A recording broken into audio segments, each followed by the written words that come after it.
타임라인 패널에 대해서 알아보도록 합시다.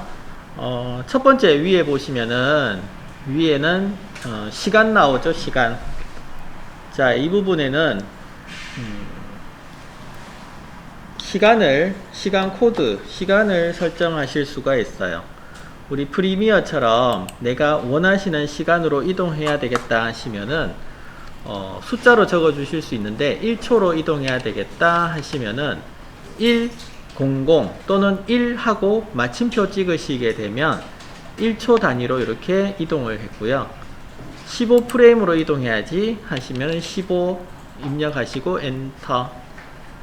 그 다음에 뭐 20프레임을 보태야지 하시면 플러스 20 하시게 되면 15프레임에 20프레임 보태 가지고 1초 5프레임 이런 식으로 숫자를 정해서 이동하실 수가 있습니다. 시간 코드고요. 그 다음에 탐색창이 있습니다. 옆에 탐색창에는 나중에 하다 보면은 이 레이어가 굉장히 많아져요. 굉장히 많아지는데 그 많아진 레이어에서 내가 필요한 거, 필요한 레이어에 대해서만 검색을 해서 찾아보겠다 하시면은 검색어를 적으셔가지고 검색하실 수 있고요. 그 다음에 옆에 있는 거는 컴포지션 미니 흐름도라고 해서 컴포지션의 위치, 그 다음에 그 안쪽에 있는 영역 이런 것들을 확인하실 수 있는 내비게이션이라고 보시면 되겠습니다. 자, 여기에 나오는 것은 컴포지션과 푸티지, 여기 사진 2라고 하는 푸티지 화면이 지금 보여지고 있어요.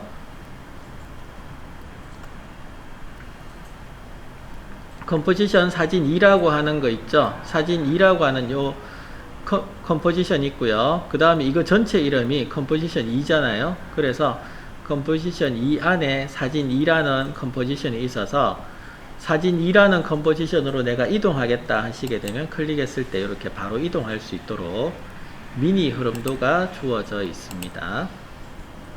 나중에 우리 흐름도 따로 해볼 때 할 수 있을 거예요. 그 다음에 초안 3D라고 해서 3D 작업을 진행하실 때 빠른 작업을 위해서 빨리빨리 볼 수 있도록 해주는데 해상도는 떨어뜨려요. 그러니까 선명하게 나오진 않는다는 거죠. 여기서 선명하게 작업창에 선명하게 나오진 않지만 빠른 작업을 위해서 볼 수 있도록 해주는 3D 초안 3D고요. 그 다음에 감춤이라는 스위치가 있죠.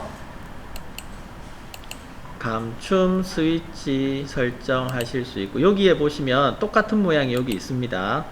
여기에 있죠. 여기 있는데 클릭하시게 되면 아까 레이어가 엄청 많아진다 했잖아요. 그죠? 레이어를 숨기는 거예요. 이렇게 선택하시게 되면 레이어를 숨길 수 있어요. 해제를 하시게 되면 몽땅 다 나오죠. 이게 뭐 같아요? 꼭 보면 사람이 담벼락에 손 따금고 빼꼼히 쳐다보는 것 같지 않나요?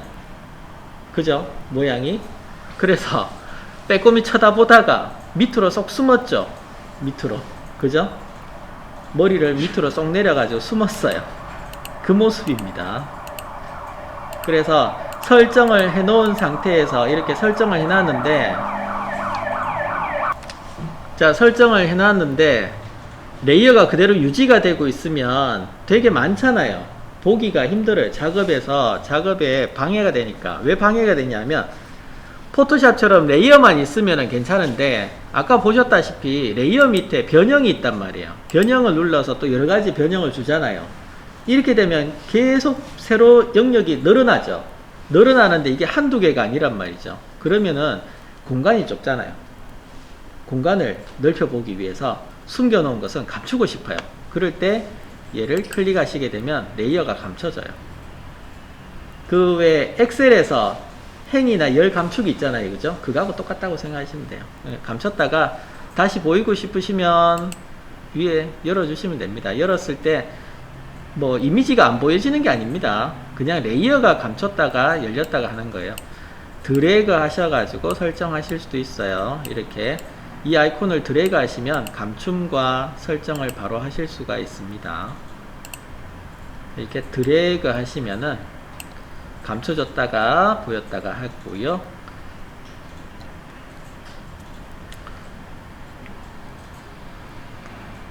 다음 레이어 혼합 스위치입니다. 프레임 혼합 스위치, 그 다음에 동작 흐림 스위치. 동작 흐림 스위치는 블러 효과, 그러니까 흐림 효과를 주는 건데, 우리가 이미지를 이렇게 여기에 보시면 똑같은 모양이 여기 있어요. 똑같은 모양이 있어 가지고 동작 흐림이라고 있는데, 설정을 하시게 되면 이렇게 클릭을 하게 되면 설정을 하실 수가 있는데, 설정했던 걸로 끝나는 게 아니고 설정해서 움직임을 주시게 되면 그 움직임에서 움직일 때 약간 초점이 흐려지면서 흐릿한 이미지가 발생되잖아요. 그런 것을 보여주는 겁니다. 그런데 얘를 효과를 주시려면 위에 있는 동작 흐림 효과가 켜져 있어야 돼요. 아까 숨김도 마찬가지죠. 숨겼다고 설정을 해놨지만 요 숨김을 지정하지 않으면 안 보여지듯이, 여기도 마찬가지 동작 흐림을 지정을 했더라도, 이렇게 지정을 했더라도 위에 동작 흐림을 클릭하지 않으면 효과가 안 들어가집니다. 파란색일 때 효과가 들어가지고, 선택을 하지 않으면 비활성화 시켜버리면 효과가 들어가지가 않아요. 동작 흐림 효과고요. 그 다음에 그래프 편집기입니다. 그래프 편집기는 나중에 하겠지만 키프레임의 가속도를 조정할 수 있어요. 가속도를 조정해서 보여줄 수 있습니다. 여기 클릭해 보시면 이렇게 속도나 값에 따른 가속도 조정할 때 쓰는 그래프 표시를 해줄 수가 있습니다. 그 다음에 작업 영역과 현재 시간 표시기. 자, 요거 녀석이 현재 시간 표시기입니다. 현재 시간 표시기라서 이 현재 시간, 요 파란색 바가 놓여져 있는 상태의 이미지가 위에 창에서 컴포지션 창에 나타나게 되고요. 위에 그 다음에 작업 영역 시작과 작업 영역 끝이 있습니다. 종료 부분이 있어서 이 부분의 영역을 이렇게 지정하셔서 플레이 해보시면, 자, 이 영역 안에서만 이렇게 계속 반복되어서 내가 작업하고 있는 것을 반복적으로 볼 수가 있어요. 그래서 작업 영역 설정하실 때 들어가는 부분이고요. 레이어는 잘 아시죠? 레이어 확장 단추 누르시면 앞쪽에 이렇게 더 많은 속성들을 확인하실 수 있고, 그 다음에 레이어 위에 보십시오. 위에 여기에 항목들 이름이 나오는데, 항목 이름이 이게 다가 아니거든요. 다가 아닌 것이, 자, 마우스를 소스 이름이라고 하는 부분에 빈 공간에서 마우스 오른쪽 눌러 보시겠습니까? 위에 열 이름에서 마우스 오른쪽 누르시면은 열이라고 나오고요. 열에 대해서 항목들이 이렇게 더 많아요. 체크되어 있는 것은 지금 보여지고 있는 것들이고, 체크를 해제하시게 되면 이렇게 감춰 주실 수도 있어요. 그래서 열에 대해서 여기에 시작 위치, 종료 위치, 지속 시간, 스트레치, 상위 링크, 키, 모드 뭐 이런 것들을 우리가 사용할 때 필요한 항목들을 열어서 확인하실 수가 있습니다.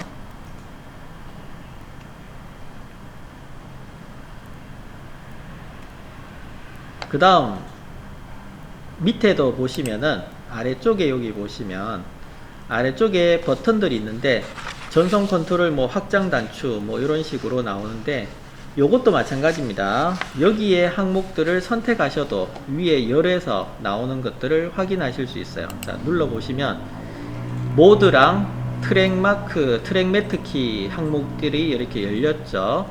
끄시면은 감춰졌다가 열렸다가, 앞에 있는 레이어 스위치 창도 확장, 감추기, 보이기 이렇게 하실 수 있죠.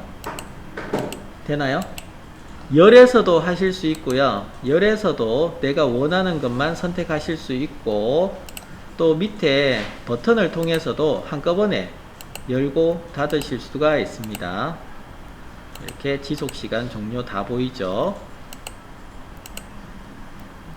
다 열어버리면 너무 많아서, 이렇게 너무 길어서 타임라인에 키프레임 설정하는 공간이 좁아들어요.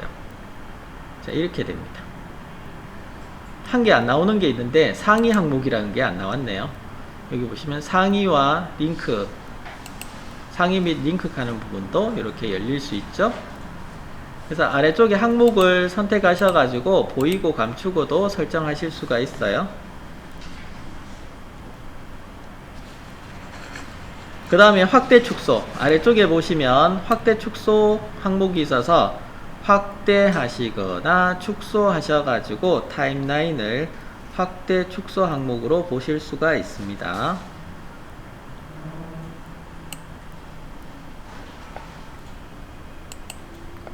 오른쪽에 보시면 컴포지션이 있습니다. 컴포지션 가져오기, 컴포지션 단축. 컴포지션도 여러 개가 열릴 수 있어요. 이와 같이 사진 2라고 하는 컴포지션도 있고 컴포지션 2도 있네요. 그러면 지금 내가 편집하고 있는 컴포지션이 사진 2를 해볼게요. 사진 2는 보여지고 있는 게 사진 2고 여기 보시면 해당되는 컴포지션이 사진 2가 열렸어요. 이렇게 사진 2가 열려 있습니다. 그래서 해당되는 컴포지션으로 이동해야 되겠다 클릭하시게 되면 그 해당되는 컴포지션으로 바뀌어요. 얘가 자 이렇게 원하시는 이미지가 있다 하시면 자 얘를 옮겼는데도 불구하고 이렇게 컴포지션 해당되는 컴포지션으로 이렇게 같이 바뀝니다. 그 다음에 마크라고 있죠. 여기 마크라고 해서 내가 시점에다가 메모를 남겨보고 싶어요. 이 부분에 나는 무슨 작업을 해야 되겠다 하면서 메모를 남기고 싶을 때 요 마크를 클릭하셔가지고 마크를 이렇게 찍어 주실 수 있어요. 마크를 찍으시게 되면 더블 클릭하셔서 해당되는 주석이라고 되어 있죠. 설명을 붙여 주실 수가 있습니다. 여기에 나는 무슨 작업 해야지 하면서 이렇게 적어 주실 수가 있어요.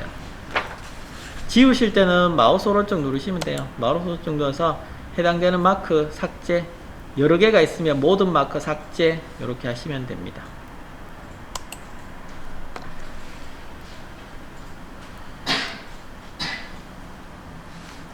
다음 레이어 이동하기 보도록 할게요.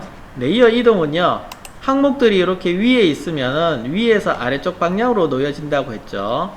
그래서 위에 있으면 위에 있는 사진만 나타나게 되죠. 그래서 이 순서를 바꿔 주실 수가 있는데, 순서를 바꾸시려면 이 항목을 드래그 하셔가지고 이렇게 아래쪽으로 내리실 때 경계선 부분에 이렇게 파란 선이 나타나게 됩니다. 파란 선이 나타났을 때 파란 선 위치에다가 나는 끼우겠다, 사이에 끼우겠다 할 수 있어요. 1번을 5번 밑에다가 이렇게 놓을 수가 있고요. 5번을 제일 위로 올리겠다, 위쪽으로 이렇게 올라가실 수도 있겠죠. 2번을 4번 밑에다가 4번은 3번 위쪽에다가 이렇게 올려서 반대로 설정하실 수도 있겠죠. 그래서 위치 이동하시려면 레이어를 잡고 그 경계선 부분을 확인하면서 이렇게 옮겨 주실 수가 있습니다. 레이어 순서 정하기입니다. 그래서 타임라인에서 레이어들을 다룰 수 있어야 되고요. 그 레이어의 타임라인의 그 아이콘들 확인을 하시고, 그리고 감추기 하시려면 앞에 거 눈동자를 클릭하시게 되면 감추기가 되고, 또 크기 조절이나 여러가지 효과를 못하게 하겠다 그러면은 잠그기도 됩니다. 잠그기를 하셔가지고 잠가 주실 수도 있어요. 그리고 앞에 점은 뭐냐 하면 해당되는 항목만 보고 싶을 때, 자, 요 해당되는 항목만 이렇게 보고 싶을 때는 앞에 점을 클릭하시면 됩니다. 여기에 이 항목 단독이라고 해서 해당되는 항목에 대해서 레이어만 보고 싶다. 그러면 아까 밑에 거 중간에 있는 레이어를 보고 싶으면 위쪽의 아이콘들을 다 꺼야 되잖아요. 이렇게 눈동자를 다 꺼야지 밑에 게 나오겠죠, 그죠? 그런데 그렇게 하지 않고요. 아까 이야기했었죠. 너무 레이어가 많아진다고. 레이어가 많아지면 위에 거 언제 다 끄고 있어요? 그래서 힘들단 말이죠. 그래서 내가 해당되는 레이어만 보고 싶다 하시면 단독이라고 하는 항목을 클릭하시면 돼요. 그러면 다른 부분들은 다 비활성화되고 단독 찍은 항목에 대해서만 눈동자가 또렷하게 표시가 되면서 해당되는 이미지가 이렇게 보여지게 됩니다. 그래서 단독이고 잠그기입니다. 잠그기는 편집이 불가능하도록 만들겠다는 거예요. 자, 이렇게 보시면 되겠습니다. 나머지 뒤쪽에 있는 것들은 우리가 실습 예제를 하면서 하나씩 살펴보도록 하겠습니다.